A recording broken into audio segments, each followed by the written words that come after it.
up next, the local and international comic stars, here they come, who give new meaning to the term politically incorrect. Boys, see you in a second. Make them laugh. Welcome back, everyone. Now, Australians love a good laugh, but something funny happened on the way to the 1980s. We started laughing at and with comedians who didn't look like Paul Hogan or Kylie Moore. It started to reflect our culture. TV programs like Acropolis Now, Fat Pizza introduced us to what is now called woke humour.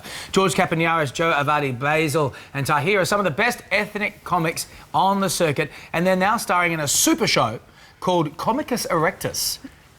So now we're a couple of... let me start with you, George. We're a couple of skips here. Don't make me say something rude again. Yeah, no, please. We're on in trouble for that. But Comicus Erectus, I mean, we're skips. I mean, do you still call them skips? Still call them skips. Skips was our answer to the word wog. There's no new word for us now?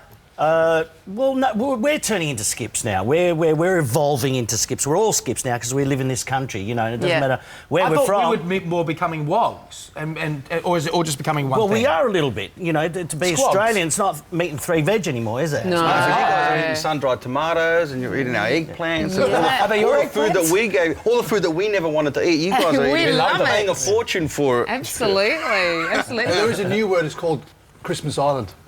Ah. It's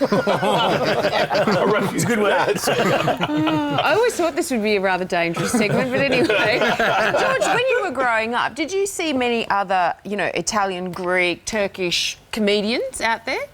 When I was I was one of the first really to do that sort of stuff. And when I started doing this about 27 years ago, I was just telling my own story. We had like Richard Stubbs and Wendy Harmer and Shane Bourne telling their stories about what it was like in the Christmas at their house, and then I told my story about what it was like at Christmas at my house, and all of a sudden I was doing a style of comedy, ethnic humour, they said it was.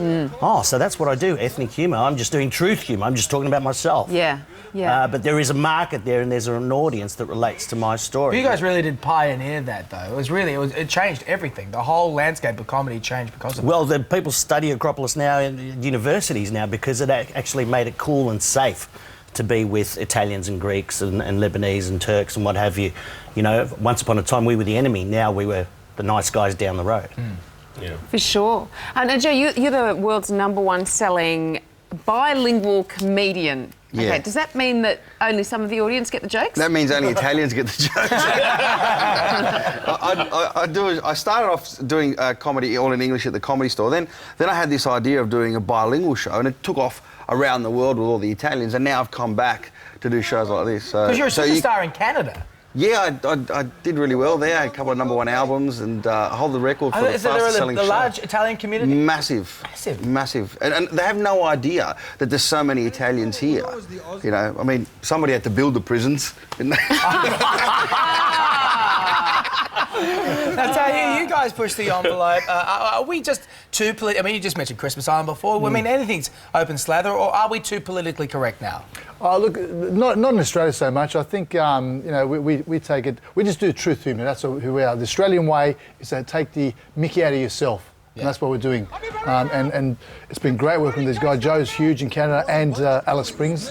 And I've got key markets. And I've got some presents for you guys too, like for you and Sonia. David, look at this. Thank you. Oh my God, fully see caps. There you go. Excellent. OMG. There you go, Dave. I want to ask you, Basile, how did a New Yorker get involved with this bunch? Well, I lost a bet in a previous life. And no, actually, I do the same thing what Joe does all over the world. I do my stand-up in Greek as well as in English. So it takes me all over. Joe and I met each other, then I got a chance to meet George and, of course, Tahir. And one thing led to another, and it was a lot of fun. And when you can actually come to Australia and do your ethnic humor, then wind up playing at places like Rudy Hill, you know, which to me... That's the heartland, my friend. Yes, it is. And it's a dream come true for me. You know, Vegas, Atlantic City, Perth, Sydney, Melbourne. I said, no, I'm going to Rudy Hill. It's a true dream come true. And nobody sleeps now before we're... Wait until they find out. But, you know, they used to call Rudy Hill the Las Vegas of the West. Yeah. I was doing a show in Las Vegas last year and I had a sign, the Rudy Hill of America. We told Basile this is Channel 9 News, by the way. Oh, yeah, no, absolutely. This is absolutely fact. I love the news set. Hey, Basile, can we ask you? You're also the voice of Bullwinkle in the States. Can you give us? I mean, also the ladies like you to talk dirty as Bullwinkle. Is that right? Because you're very. Is that true? Yeah, I've heard this. I go online. Yeah, I'm a redubbing master for Universal Studios, so I wind up doing the voice of Bullwinkle for them periodically. And how does he? Bullwinkle would sound. Bullwinkle with here to let you know that I always love coming to Australia. It is the perfect place to be. And that's it. Yeah, thank you. That's such a talent, and then to take that talent to Rudy Hill, I can't wait to put that on my resume. My God, look at this, Rudy Hill! Yeah. We hired Basile because he was the only comedian in our group with hair. Yes. There you go. Yes. So it is a rare thing. He represents men with hair. Now, okay, George, let me come back to you. We talk about in the old days it was like the fluffy dice and all that sort of stuff in the Italians. I mean, that sort of ethnic stereotyping, is that still prevalent in the comedy now? Or, I mean, well, we don't drive Monaros anymore. Yeah, we drive Toyota Priuses with hybrids. You're all very Priuses, is that Prii? Prii.